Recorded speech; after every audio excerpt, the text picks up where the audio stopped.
Hello বন্ধুরা, আপনারা সবাই কেমন আছেন? আশা করি সকলে ভালো আছেন। আপনারা হয়তো বা জানেন যে আমি পড়ালেখার পাশাপাশি গরু প্লাস ছাগল লালন পালন করে থাকি। সেই সাথে আমি প্ল্যান করেছি যে এবারে হাঁস পালন করব। আমাদের যেহেতু একটা পুকুর আছে, পুকুরের উপরে এই জন্য এটা ভালো করে শেড নির্মাণ করতেছি। এই যে দেখেন, এটা হচ্ছে আমাদের শেড আর এটা হচ্ছে আমাদের পুকুর। পুকুরটা দেখাও তো একটু। এই শেডটা হচ্ছে টোটাল দৈর্ঘ্য হচ্ছে 15 হাত আর প্রস্থ হচ্ছে 8 হাত। মানে দৈর্ঘ্য 15 হাত আর প্রস্থ হচ্ছে 8 হাত। আর এখানে দেখতে পাচ্ছেন যে উপরে আমরা রঙিন ডিম দিয়েছি।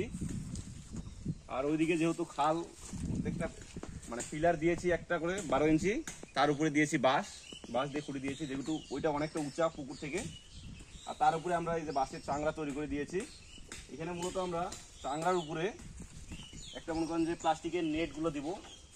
আপনারা হয়তো বা হাতের খামারে দেখে রাখবেন সেই নেটগুলা। আজকে লাগাবো এগুলা। আর এদিকে হাফ টিন দিব আর হাফ হচ্ছে নেটের বেড়া দিব আর কি, যাতে করে মানে হাওয়া বাতাস সবসময় ঢুকে আমাদের হাঁসের ঘরে। আর এখানে মূলত কতগুলো হাঁস পালা যাবে সেটা আপনারা কমেন্টে জানাবেন। আর কোন ধরনের হাঁস পালন করলে ভালো হবে। আমি যেহেতু ফার্স্ট টাইম হাঁস পালন করতেছি, এর আগেও ছিল মানে 2-4টা বাসায় এমনি পালন করছি, কিন্তু মানে প্রজেক্ট সিস্টেমে করিনি, এবারে ফার্স্ট টাইম। এদিকে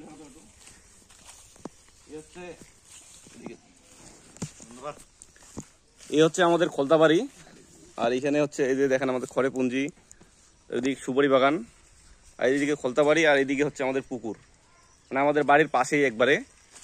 আর শেডটা দেখতে কেমন হয়েছে আপনারা কিন্তু কমেন্টে অবশ্যই জানাবেন।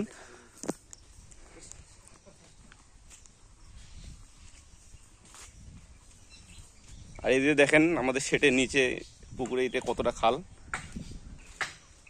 আপনারা যারা হাঁসের শেড তৈরি করতে চাচ্ছেন পুকুরের উপরে, তারা এইভাবে শেড তৈরি করতে পারেন পরিকল্পিতভাবে, যাতে করে মানে আপনার শেড তৈরি করতে কোনো সমস্যা না হয়। এখানে মূলত আমি প্রথম অবস্থায় 200 থেকে 250 মতো হাঁস উঠাবো। এখানে মূলত আমি খাকি ক্যাম্বেল জাতের হাঁস পালন করব এই চিন্তা করেছি। 200-র মতো হাঁস লাগাবো প্রথম অবস্থায়, যেহেতু আমি ফার্স্ট টাইম হাঁস পালন করতেছি। হাঁসে অনেক অভিজ্ঞতার একটা প্রয়োজন আছে। তো আমার কোন সাইজের বাচ্চা নিলে ভালো হবে, আপনারা যারা হাঁস খামারি আছেন তারা অবশ্যই কিন্তু কমেন্টে জানাবেন আমাকে।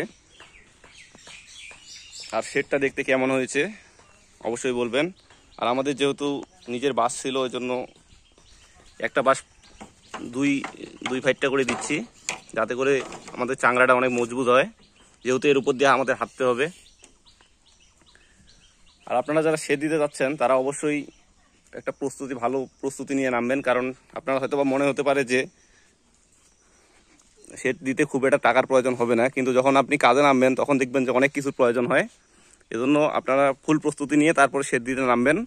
আর যদি অল্প টাকা থাকে তাইলে আপনারা প্রথম অবস্থায় এমনি টিনের ছাপড়া বা ত্রিপাল দিয়ে দিতে পারেন, এতে করে কম খরচ হবে।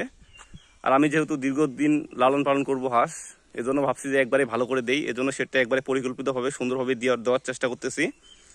আর এই শেডে আমার কত টাকা খরচ হলো এবং কি কি প্রয়োজন হলো এরপরের ভিডিওতে আপনাদেরকে আমি বিস্তারিত বলবো।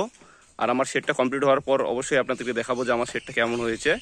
তো বন্ধুরা, আজকে পর্যন্তই। ভিডিওটি ভালো লাগলে আমার চ্যানেলটি সাবস্ক্রাইব করে পাশে থাকবেন। ধন্যবাদ সকলকে।